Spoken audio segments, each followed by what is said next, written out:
这绝对是20年前最吓人的日式恐怖片，即便放到现在也是相当炸裂。它就是令人闻之色变的《咒怨2》，友情提示前方高能，强烈建议艾特你的大冤种朋友一起观看。故事开始，自从伽椰子死后，凡是进入他生前所居住房子的人，最后都无一例外全部惨死。这天，一群人为了拍摄灵异节目，冒险来到伽椰子生前住过的房间，可刚一进去，麦克风就突然传出诡异的声响，在场的众人都被吓坏了，惊恐之下，他们只能暂时结束拍摄。晚上，良子和男友驾车回家，然而车子行驶到一半时，仿佛撞到了什么，男友急忙下车查看，原来是一只被撞死的黑猫。可当良子惊恐地低头望去，竟然看到一个小孩的身影从眼前闪过。就在他们准备离开时，地上却只留下了一滩血迹。良子只当是工作太累出现了幻觉，便没有放在心上。之后两人继续赶路，可没开出一会儿，男友手中的方向盘突然失去了控制。良子惊恐地看过去，竟然有个小男孩正死死地抓着方向盘，同时眼睛还直勾勾地盯着两人。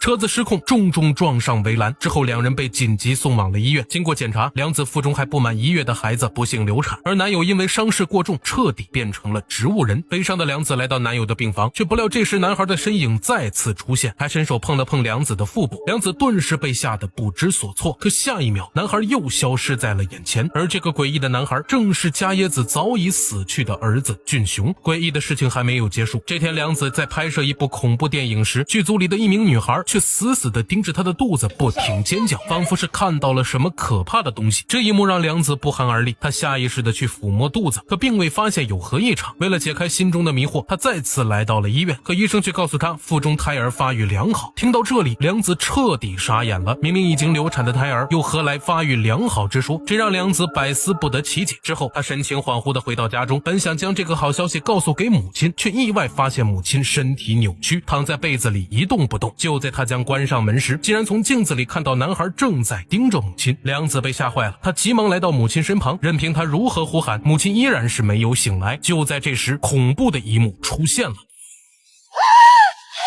良子吓得大声尖叫，可一转眼男孩又消失不见。看着躺在地上已经断气的母亲，良子悲痛不已。另外一边，身为记者的小丽正在房间撰写采访稿，突然她听到隔壁传来不断撞击的声音。此时是凌晨12点17分，按理来说男欢女爱实属正常，可问题是她家隔壁就是楼层边缘，根本没有邻居。害怕的小丽决定叫来男友陪伴自己，可他们还不知道死亡即将来临。男人半夜来到女友家中，一进门就看到小丽瘫坐在卧室一动不动。就在他准备上前查看时，手机铃声突然响起，竟然是小丽打来的。男人吓坏了，那眼前的又是何人？他惊恐地走上前查看，只见房间里灯光突然暗下，眼前的人影也消失不见。抬头一看，天花板上竟出现了一头浓密的长发。